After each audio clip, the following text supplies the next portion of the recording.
Shri Pushyami astrology 7093839812 పూజలు చేసి 5 రోజులలో శాశ్వత పరిష్కారం చూపబడును. హాయ్ హలో వెల్కమ్ టు టీవీ24 స్టూడియో. ప్రస్తుతం మనతో పాటు ఉన్నారు తూర్పు కాపు కార్పొరేషన్ చైర్మన్ గా నియమితులైనటువంటి పాలవలస యశస్విని గారు.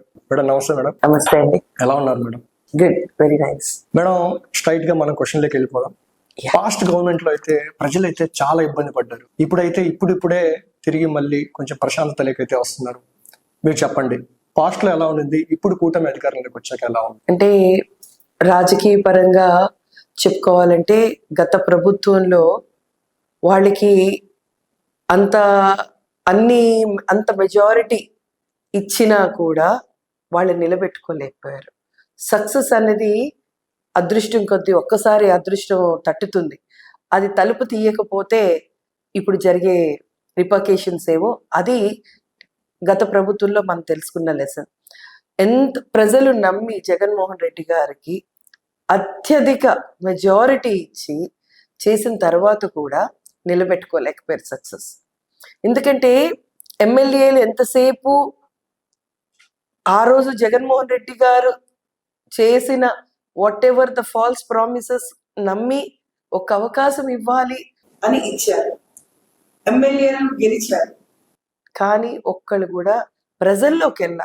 అందరూ ఆరాంగా కూర్చొని ఏసీ రూముల్లో కూర్చొని అంటే వాళ్ళు బ్యాంక్ అకౌంట్లు పెరిగాయా, వాళ్ళ ఆస్తులు పెరిగాయా అనే చూశారు తప్ప ప్రజలకి ఏం అవసరం అనేది అసలు బిలో పవర్టీ లైన్ కానీ, బడుగు బలహీన వర్గాల గురించి కానీ, ఉమెన్ ప్రొటెక్షన్ కానీ, రైతుల గురించి కానీ nothing they have gone through. అసలు ఎవరు కూర్చొని వాళ్ళు ఏసీ రూముల్లో కూర్చున్నారు, వాళ్ళ అకౌంట్లు పెరిగాయా, వాళ్ళ ఆస్తులు పెరిగాయా, వాళ్ళు చేసిన అప్పులు తీరాయా, ఇవే వాళ్ళకి ఆలోచన ఉంది తప్ప they did not in the field. అందుకే ప్రజలు ఒక అవకాశం ఇచ్చాం, సరే అదే విధంగా గుణపాఠం చెప్దామని ఈరోజు జరిగినది. So nothing they have done. Me family పరంగా అయితే గతంలో చూసుకుంటే ఎమ్మెల్యేగా పనిచేసిన వాళ్ళు ఉన్నారు, ఎంపీగా పనిచేసిన వాళ్ళు ఉన్నారు, ఎంపీగా 2 సార్లు చేసిన వాళ్ళు ఉన్నారు, ఎమ్మెల్యేగా 2 సార్లు చేసిన వాళ్ళు ఉన్నారు.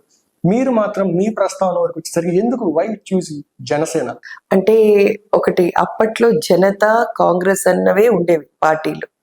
సో 1947లో మనకి ఇండిపెండెన్స్ రావడం, తర్వాత 48లో నా ప్యాటర్నల్ సైడ్ తండ్రి వైపు మా తాతగారు పాలవలస సంగం నాయుడు గారు మొట్టమొదట ఫస్ట్ ఎలక్షన్స్ లో ఈజ్ ద ఫస్ట్ కాపు, తూర్పు కాపు ఎమ్మెల్యే.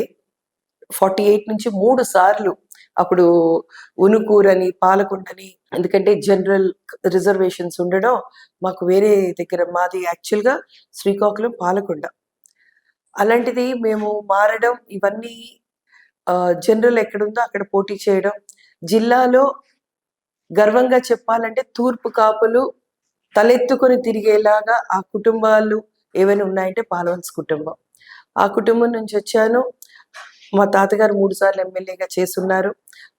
మొట్టమొదట తూర్పు కాపు, అలానే మొట్టమొదట తూర్పు కాపు మహిళ కూడా మా నాన్నమ్మ గారు. అది ఇంకా అదృష్టంగా నేను భావిస్తాను. ఆవిడ 72లో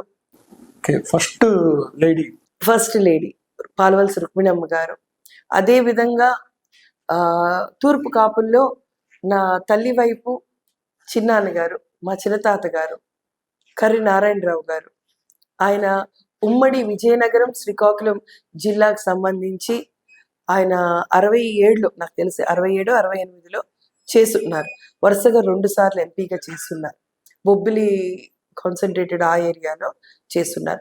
సో ఇవన్నీ ఏంటంటే మా తాతలు ముత్తాతలు గొప్పవాళ్ళు అన్నాం. తూర్పు కాపుని, ఆ ఉనికిని, ఆ జాతిని కాపాడే విధంగా అప్పుడు కాంగ్రెసే ఉండేది. సో కాంగ్రెస్ ఫ్యామిలీ అని ఒక ముద్ర కూడా పడింది.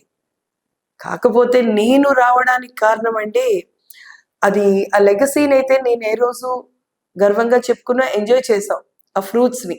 పలానా వాళ్ళ మనవరాలని, పలానా వాళ్ళ కుటుంబం నుంచి వచ్చానని. కానీ రాజకీయాల్లో ఎంతో కష్టాలు ఉంటాయి, చాలా ఒడిదుడుకులు ఉంటాయి. అది ఈరోజు నేను చూశాను. జనసేన తరపు నుంచి నేను ఇన్వాల్వ్ అవ్వడం అనేది నిజంగా నా అదృష్టం. పవన్ కళ్యాణ్ గారు అని, జనసేన అని నేను ఈ రాజకీయాల్లోకి వచ్చాను. అదర్వైజ్ నేను పక్కా ప్యూర్లీ ప్రొఫెషనల్.